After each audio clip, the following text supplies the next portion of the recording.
That was the occupancy rate at five-star hotels across Palm Jumeirah in January 2026. But just 6 weeks later, that number collapsed to only 15%. A true financial earthquake had occurred. 37,000 flights were canceled within the first 10 days alone. 226,000 short-term bookings disappeared overnight. Dubai's financial market was forced to shut down for 2 consecutive sessions for the first time in 3 years. And when it reopened, the real estate index had lost 21% of its value, erasing an entire year's growth in just hours. The region is currently bleeding up to $600 million per day as tourism revenue vanishes. But do you know what's truly frightening? Beneath all those numbers, beneath the sand, engineered rock, and dreams poured into the Persian Gulf, this island has been quietly sinking by around 0.2 inches per year for more than a decade. This is the story of what happens when the boldest city ever constructed faces the one thing it was never designed to survive. Is this a temporary crisis, or the beginning of the end for an icon?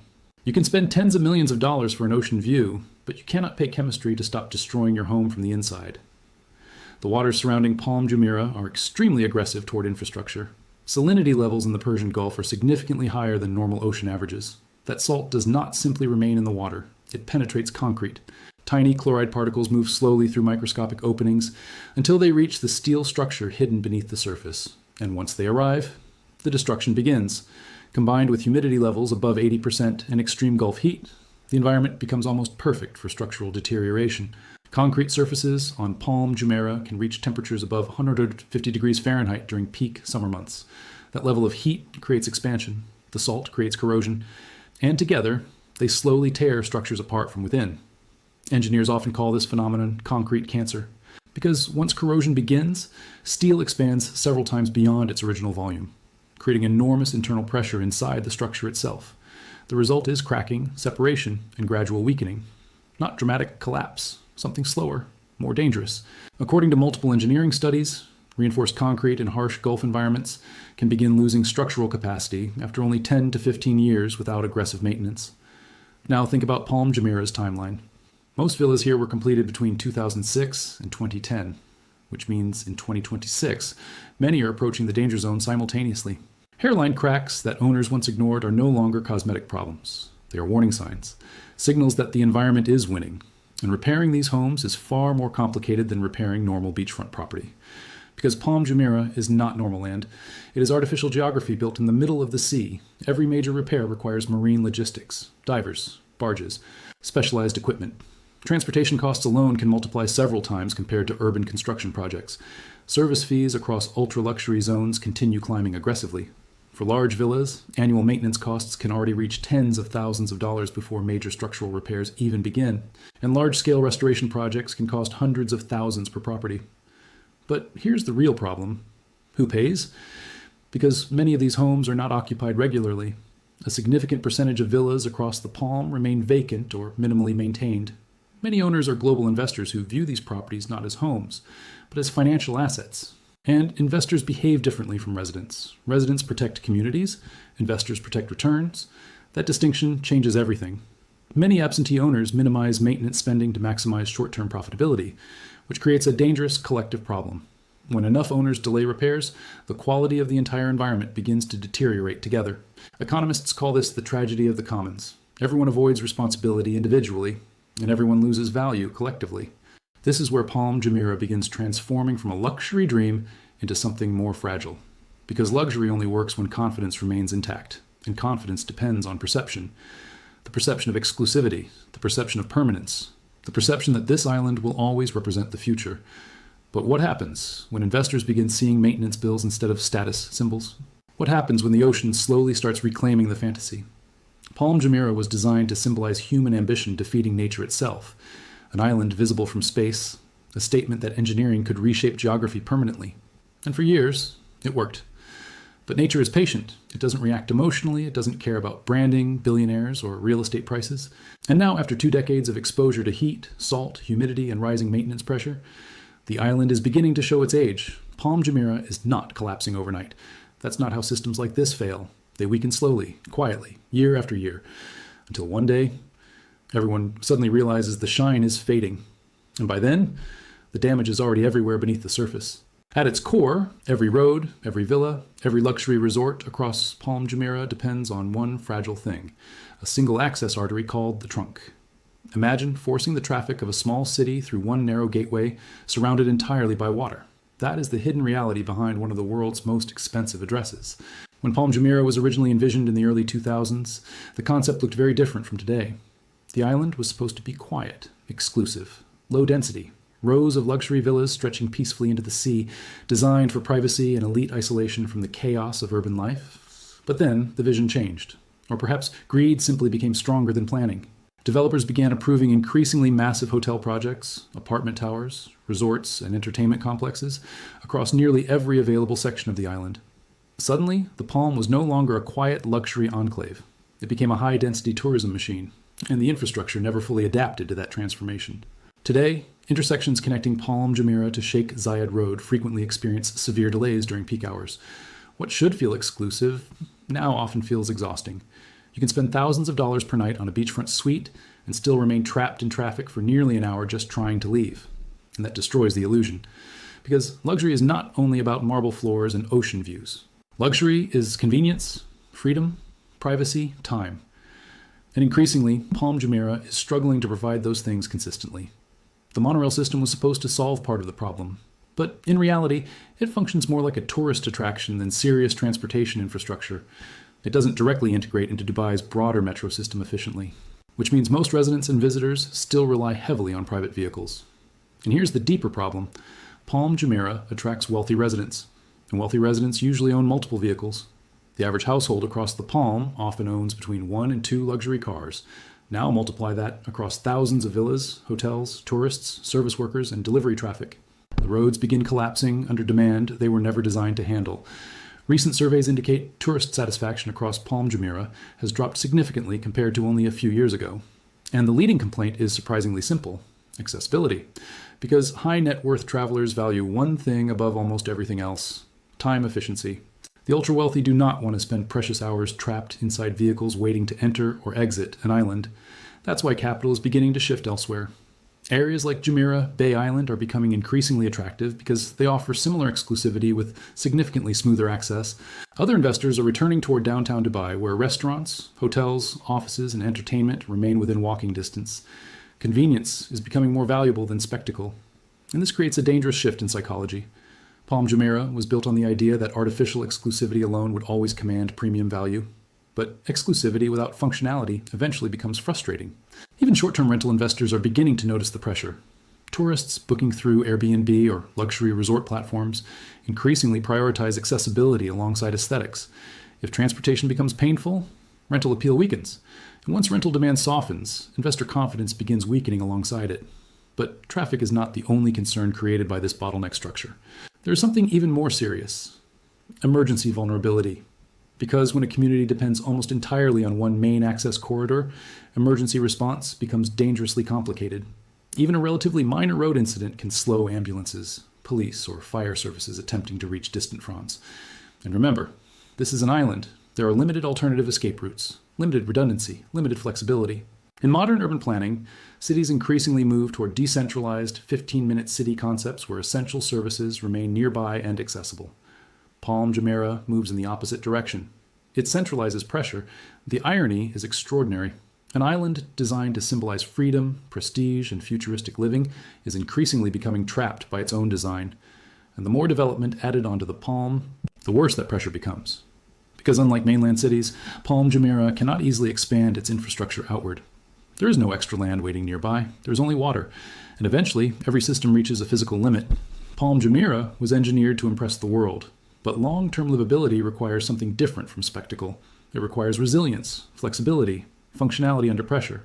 And now, after 2 decades of aggressive expansion, the island is beginning to reveal the consequences of prioritizing image over sustainability. The glamour still exists. The yachts still arrive. The luxury hotels still shine. But underneath the surface, the system is straining harder every year. And increasingly, the people with the most money are starting to notice first. Do you remember the refreshing feeling of standing beside powerful ocean waves on a natural coastline? The endless movement of water, the constant circulation of life. Palm Jumeirah was never designed like that. The very engineering that made the island famous may now be creating one of its most dangerous long-term weaknesses. Palm Jumeirah was built using massive breakwaters designed to protect the island from strong Gulf currents and wave activity. And technically, they worked. The problem is that blocking wave energy also blocks natural water circulation. Water inside the palm does not move naturally like open coastal systems. Instead, it lingers, sometimes for weeks. Hydrodynamic studies show that water near the ends of several fronds can take up to 3 to 6 weeks to fully circulate. Compare that to natural beaches where water refreshes within only a few days. That difference changes everything, because when water stops moving efficiently, nature begins reacting, especially under extreme Gulf heat. Summer temperatures across Dubai regularly push water temperatures above 90 degrees Fahrenheit. Warm water plus stagnation creates ideal conditions for algae growth and oxygen depletion beneath the surface, and that leads to something luxury marketing brochures rarely mention: smell. As organic material decomposes in low oxygen conditions near the seabed, gases like hydrogen sulfide begin forming. The gas smells like rotten eggs. Not exactly the ocean fantasy promised in glossy real estate advertisements. The irony is painful. People spent millions of dollars for pristine oceanfront living, only to discover that artificial oceans behave very differently from natural coastlines. And the issue extends far beyond unpleasant odors. Water quality directly affects property value, because waterfront real estate only maintains premium pricing when the water itself remains desirable. Once clarity disappears, so does part of the illusion. This is already creating visible divergence across the island.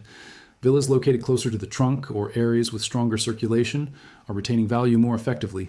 Properties near the tips of the fronds face increasing concerns tied to stagnation and water quality. And solving this problem is extremely expensive. Potential solutions include forced pumping systems, artificial circulation channels, and large-scale marine engineering upgrades. But all of those options require enormous financial investment. And once again, the question becomes obvious: who pays? Because maintenance costs across Palm Jumeirah are already climbing aggressively. Adding large-scale environmental correction projects would create another long-term financial burden placed directly onto property owners and investors. And climate change is making everything more complicated. Sea levels continue rising gradually. Storm intensity is increasing. Water temperatures continue warming. And Palm Jumeirah was never designed for the environmental realities of the late 21st century. The breakwaters protecting the island may eventually require billions of dollars in reinforcement upgrades to remain effective against future climate conditions. Meanwhile, the island itself continues experiencing gradual subsidence, very slow sinking caused partly by the enormous weight of concrete structures compressing the underlying artificial foundation. That number sounds small, almost insignificant, until you calculate it over decades, because infrastructure projects are not judged over 5 years. They are judged over 50. And suddenly, investors begin asking uncomfortable questions. What happens 20 years from now? 30? Will the maintenance costs eventually outweigh the prestige? Will insurance companies begin treating these properties differently? Will banks tighten lending conditions for vulnerable beachfront assets? We have already seen similar patterns emerging globally. Insurance companies across parts of Florida and California have reduced exposure to climate-vulnerable coastal properties due to rising risks. That same logic may eventually apply here. And smart money notices these trends early, because wealthy investors are increasingly prioritizing resilience over spectacle, sustainability over symbolism, functionality over status. That shift is dangerous for Palm Jumeirah because the island was built during a completely different era, an era obsessed with excess, massive artificial islands, gigantic concrete projects, unlimited consumption. But today's wealthy buyers increasingly prefer eco-conscious developments, wellness-focused communities, and environments integrated naturally into ecosystems. That change in psychology matters more than most people realize, because luxury trends drive capital flows, and capital flows determine which projects thrive, and which begin slowly fading into irrelevance. Palm Jumeirah is not disappearing tomorrow. The island will likely remain standing for decades, but symbolic decline often begins long before physical collapse, and that may already be happening. The palm risks becoming something dangerous for ultra-luxury markets, a one-time experience, a place people visit once for social media, but no longer dream about owning forever. And once aspiration fades, the economics begin changing with it, because billion-dollar developments survive on one thing above all else: desire, the belief that owning property there represents the future. But if the future increasingly looks expensive, aging, environmentally fragile, and operationally inefficient, then the fantasy weakens. And when fantasy weakens in luxury markets, everything underneath it starts becoming harder to sustain. Have you ever driven through a wealthy neighborhood at night and felt something strangely unsettling? No children outside, no lights in windows, no life at all. Palm Jumeirah is beginning to develop that exact feeling. From a distance, the island still looks spectacular. The skyline glows. Luxury hotels remain illuminated. Yachts continue floating beside billion-dollar villas. But beneath that polished surface, a different reality is emerging. According to multiple estimates entering 2026, a large percentage of villas across the Palm show little or no signs of regular occupancy. Not vacation homes temporarily empty, not short-term rentals waiting for guests. Dead houses, properties where utility meters barely move. Homes where no one has stayed for months, sometimes years. And the reason reveals something critical about the entire Palm Jumeirah model. Many owners never intended to live there in the first place. For wealthy investors from Russia, India, Europe, and Gulf countries, these villas function more like financial storage units than family homes. A place to park wealth, a prestige asset, a global safety deposit box built from concrete and ocean views. For them, ownership itself is the product, not community, not lifestyle, not long-term attachment. And that creates an invisible crisis. Because communities require human presence to remain healthy. Restaurants need customers. Cafes need residents. Local businesses need activity. But when entire streets remain dark at night, the ecosystem weakens. Why open a luxury grocery store deep inside the fronds if almost nobody permanently lives there? Why invest heavily into local services when demand remains inconsistent? As a result, amenities concentrate mostly around the trunk, while deeper villa areas feel increasingly isolated. And this damages the emotional experience of the island itself, because true luxury is not emptiness. True luxury feels alive, safe, connected, exclusive, but still human. Palm Jumeirah increasingly struggles with that balance. At night, some sections feel less like elite neighborhoods and more like abandoned movie sets waiting for actors who never arrive. And tourists notice this. The absence of life changes psychology. Dark homes reduce the sense of warmth, energy, and community that wealthy travelers increasingly expect from premium destinations. Even ultra-luxury hospitality begins suffering from this atmosphere. Imagine paying several $1,000s per night at a beachfront resort expecting vibrant prestige surroundings, only to face rows of silent empty mansions every evening. The fantasy weakens quickly. And once repeat visitor rates begin declining, and when the economics start changing underneath the surface, owners trying to maintain rental income begin lowering standards to attract broader audiences. Luxury slowly becomes diluted, crowding increases, exclusivity decreases. And this creates a deadly cycle for ultra-premium real estate markets, because luxury markets depend heavily on scarcity and emotional aspiration. The moment prestige weakens, prices become harder to justify. And Palm Jumeirah now faces growing competition from newer projects, specifically designed to solve many of its weaknesses. Areas like Jumeirah Bay Island attract wealthy buyers seeking better accessibility, newer infrastructure, and more modern sustainability standards. Projects in Dubai Hills Estate offer green spaces, wellness-focused communities, and stronger long-term practicality. Meanwhile, Palm Jumeirah increasingly feels tied to the design philosophy of the early 2000s. Heavy concrete, artificial coastlines, large-scale spectacle. That model once represented the future. Today, many wealthy buyers see it differently. They want resilience, sustainability, climate-conscious luxury. And Palm struggles to embody those trends convincingly. Even the financial structure itself reveals warning signs. Developers increasingly shift from aggressive expansion toward harvesting recurring revenue through service fees and management charges. That transition matters. Because in business, it often signals market maturity or saturation. Land for expansion becomes limited. Growth slows. So revenue increasingly depends on extracting more value from existing owners. But owners are already facing rising maintenance costs, aging infrastructure, climate risks, and operational frustrations. And many are beginning asking the same question. Is the premium still justified? Because prestige only survives while confidence remains stronger than inconvenience.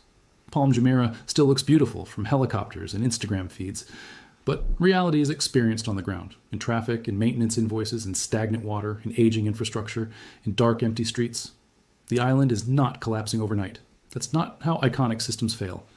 Instead, Palm Jumeirah appears to be entering something slower and more dangerous, symbolic decline, a gradual loss of emotional dominance, a shift where the world no longer views it as the future. But as a reminder of a previous era obsessed with excess at any cost. And perhaps that is the most important lesson of all. Palm Jumeirah was built to prove humanity could overpower nature, geography, and limitation itself. For years, it succeeded spectacularly. But now the island faces something engineering alone cannot solve. Time. And time changes everything, even the most expensive island in the world.